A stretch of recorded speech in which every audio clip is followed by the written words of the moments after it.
It was widely believed that it'll be a brace for impact situation. For now, it doesn't look like that. Good morning. Welcome to the trade setup right here on BQ Prime. I'm Neeraj Shah.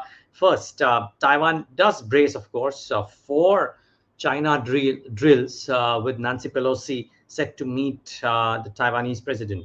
Uh, Surge in bond yields and the dollar on hawkish Federal Reserve views. But at the same time, uh, James Bullard does express confidence that the US economy can achieve a soft landing. I guess equal pulls and pressures, if you will, uh, at least for Asia this morning. So US markets overnight, yeah, you could argue that they were okay. I mean, yes, Dow corrected about 1.23%, but the futures were marginally the green today. So it's kind of evened out. The Nasdaq hardly had any move. The other cues as well. The US 10-year yield has inched up a little bit. Remember, 2 days ago we saw levels which were much lower. Today, currently at about 2.72.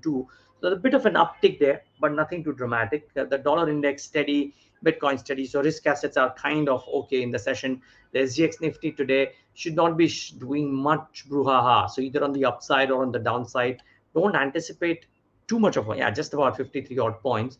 So continuing of a strength, but just about that. And frankly, if you, I mean, that's my trade setup for the day today as well.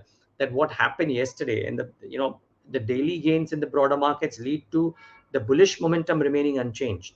The thing to monitor is that aside of all the other factors like the PCR or quant indicators, we also seeing VIX spiking now for 2 consecutive days.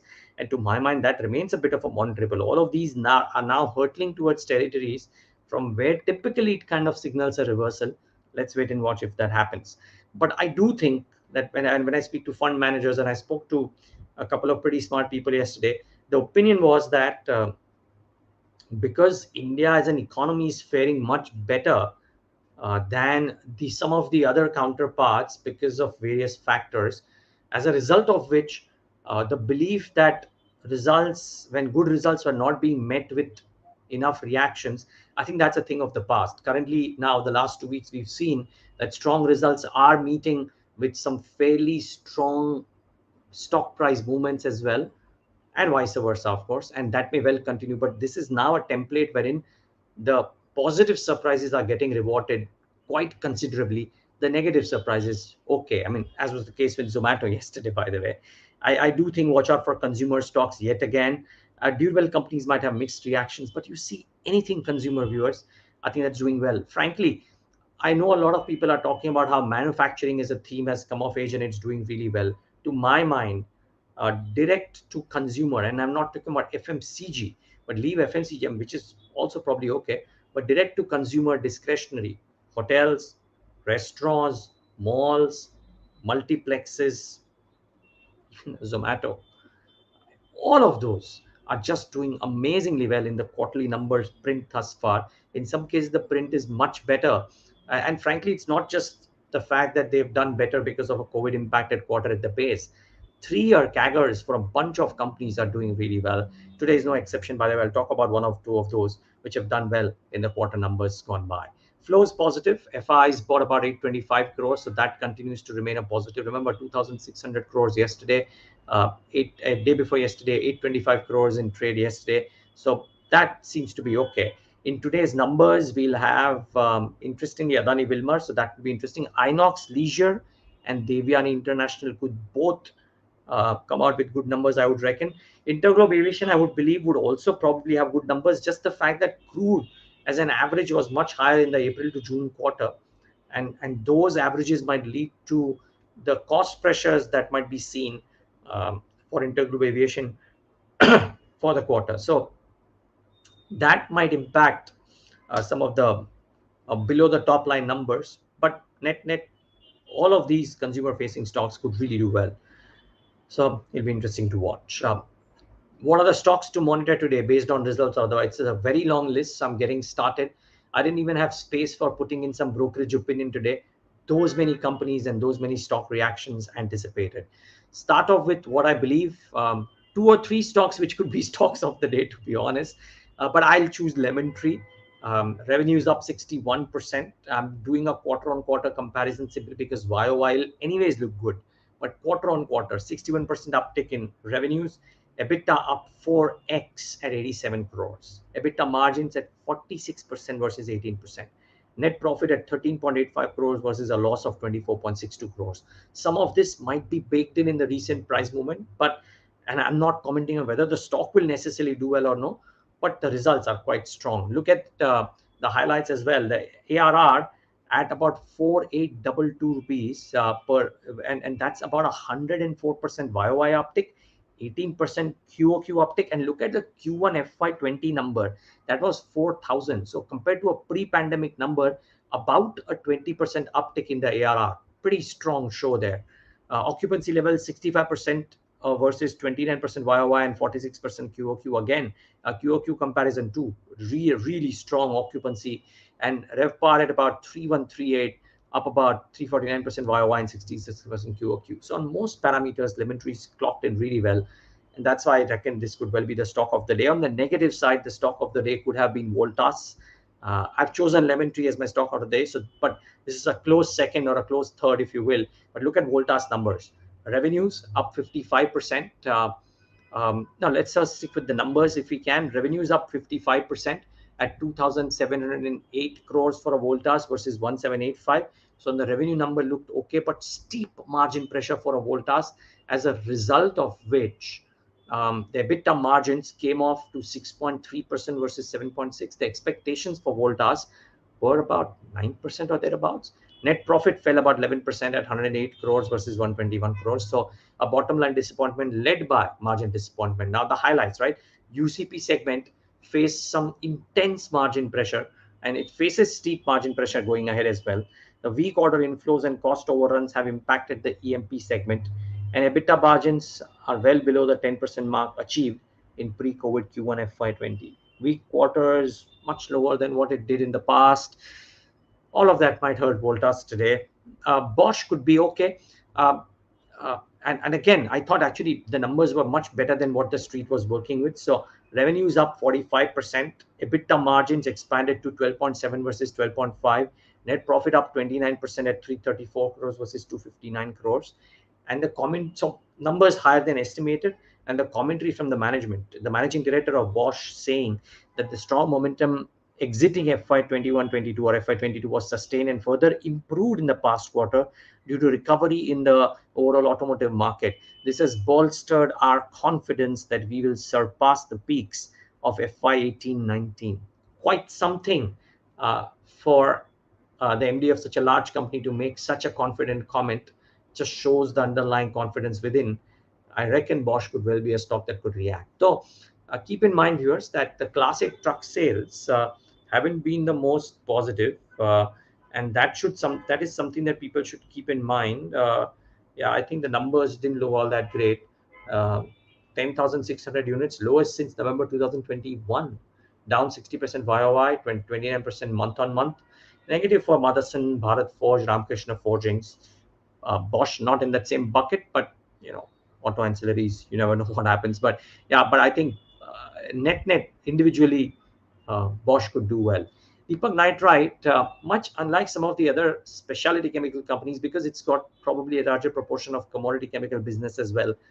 The numbers, well, they may be better than estimated, but not a good set of numbers really. Revenues up 35%, yes, but EBITDA fell 21%.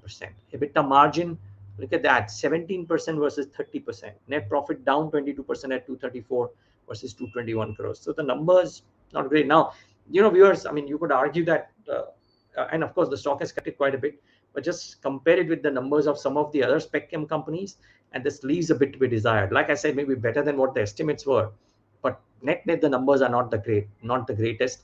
And I would reckon that there could be a choice made for some of the other spec chem companies as opposed to companies like Deepak Nitrite.